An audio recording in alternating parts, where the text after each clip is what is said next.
Daisy Moment, who seemed to be the only woman left in the hall besides Catelyn, stepped up behind Edwin Frey and touched him lightly on the arm as she said something in his ear. Edwin wrenched himself away from her with unseemly violence. "No," he said, too loudly. "I'm done with dancing for the nonce." Daisy paled and turned away. Catelyn got slowly to her feet. What just happened there? Doubt gripped her heart, where an instant before had been only weariness. "It is nothing," she tried to tell herself. "You are seeing Grumpkins in the woodpile. You are become an old, silly woman, sick with grief and fear." But something must have shown on her face. Even Sir Wendell Manderley took note. "Is something amiss?" he asked, the leg of lamb in his hands. She did not answer him. Instead, she went after Edwin Frey. The players in the gallery had finally gotten both king and queen down to their name-day suits.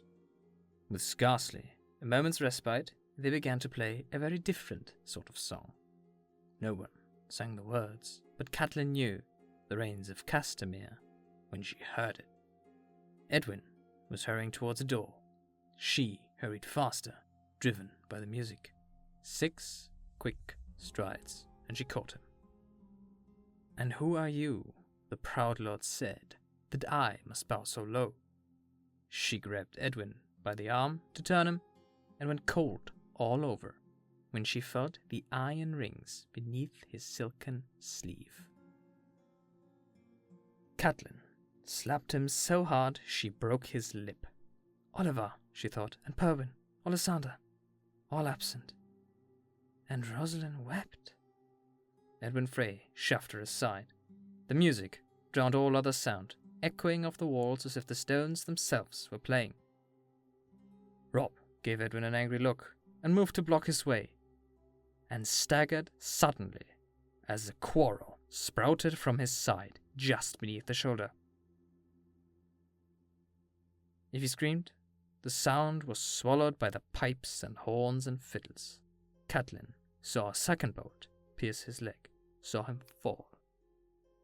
She ran toward her son until something punched her in the small of the back, and the hard stone floor came up to slap her.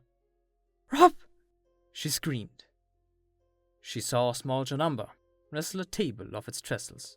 Crossbow bolts thudded into the wood. 1, 2, 3, as he flung it down on top of his king. Robin Flint was ringed by Freys, the daggers rising and falling. Sir Wendell Manderley rose ponderously to his feet, holding his leg of lamb. A quarrel went in his open mouth and came out the back of his neck. Sir Wendell crashed forward, knocking the table off its trestles and sending cups, flagons, trenchers, platters, turnips, beets, and wine bouncing, spilling, and sliding across the floor. Catelyn's back was on fire. "I have to reach him." The small John bludgeoned Sir Raymond Frey across the face with a leg of mutton. But when he reached for his sword belt, a crossbow bolt drove him to his knees. In a coat of gold or a coat of red, a lion still has claws. She saw Lucas Blackwood cut down by Sir Hostine Frey. One of the Vances was hamstrung by Black Walder as he was wrestling with Sir Harris Hay. "And mine are long and sharp, my lord, as long and sharp as yours." The crossbows took Donald Locke, Owen Novery, and half a dozen more. Young Sir Benfrey had seized Daisy Moment by the arm, but Catelyn saw her grab up a flagon of wine with her other hand, smash it full in his face, and run for the door. It flew open before she reached it. Sir Ryman Frey pushed into the hall, clad in steel from helm to heel. A dozen Frey men-at-arms packed the door behind him. They were armed with heavy long axes. "Mercy!"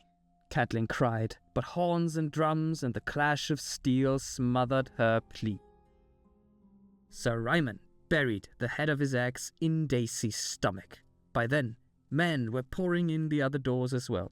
mailed men in shaggy fur cloaks with steel in their hands. Northmen. She took them for rescue for half a heartbeat, until one of them struck the small John's head off with 2 huge blows of his axe. Hope blew out like a candle in the storm. In the midst of slaughter, the Lord of the Crossing sat on his carved oaken throne, watching greedily. There was a dagger on the floor a few feet away. Perhaps it had skittered there when the small John knocked the table off its trestles, or perhaps it had fallen from the hands of some dying man. Catelyn crawled toward it. Her limbs were leaden, and the taste of blood was in her mouth. "I will kill Walder Frey," she told herself. Jingle Bell was closer to the knife, hiding under a table, but he only cringed away as she snatched up the blade. "I will kill the old man. I can do that much at least."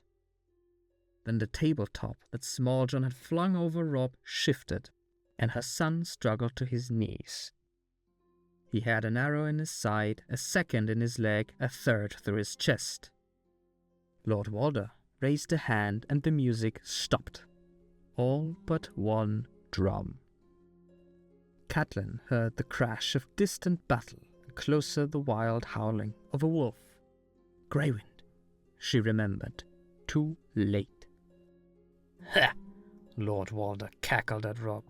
"The king in the north arises. Seems we killed some of your men, your grace. Oh, but I'll make you an apology that will mend them all again. Ha!" Catelyn grabbed a handful of Jingle Bell Frey's long grey hair and dragged him out of his hiding place. "Lord Walder!" she shouted. "Lord Walder!" The drum beat slow and sonorous. Doom, boom, doom. "Enough," said Catelyn. "Enough, I say. You have repaid betrayal with betrayal. Let it end." When she pressed her dagger to Jingle Bell's throat, the memory of Bran's sick room came back to her, with the feel of steel at her own throat. The drum went boom, doom, boom, doom, boom, doom. "Please," she said, "he is my son, my first son and my last. Let him go. Let him go, and I swear we'll forget this. Forget all you've done here. I swear it by the old gods and new. We will take no vengeance." Lord Walder peered at her in mistrust. "Only a fool would believe such blather. Do you take me for a fool, my lady?" "I take you for a father. Keep me for a hostage. Edmure as well if you haven't killed him. But let Robb go." "No." Robb's voice was a whisper faint. "Mother, no. Yes, Robb, get up. Get up and walk out. Please, please. Save yourself. If not for me, for Jane." "Jane." Robb grabbed the edge of the table and forced himself to stand. "Mother," he said. "Greywind. Go to him. Now. Robb, walk out of here." Lord Walder snorted. "And why would I let him do that?" She pressed the blade deeper into Jingle Bell's throat. The Lackwit rolled his eyes at her in mute appeal. A foul stench assailed her nose, but she paid it no more mind than she did the sullen, ceaseless pounding of that drum. Boom, doom, boom, doom, boom, doom. Sir Ryman and Black Walder were circling round her back, but Catelyn did not care.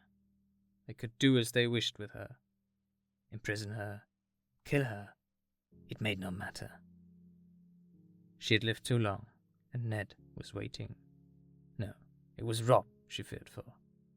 "On my honour as a Tully," she told Lord Walder. "On my honour as a Stark, I will trade your boy's life for Robb's. A son for a son." Her hand shook so badly she was wringing Jingle Bell's head.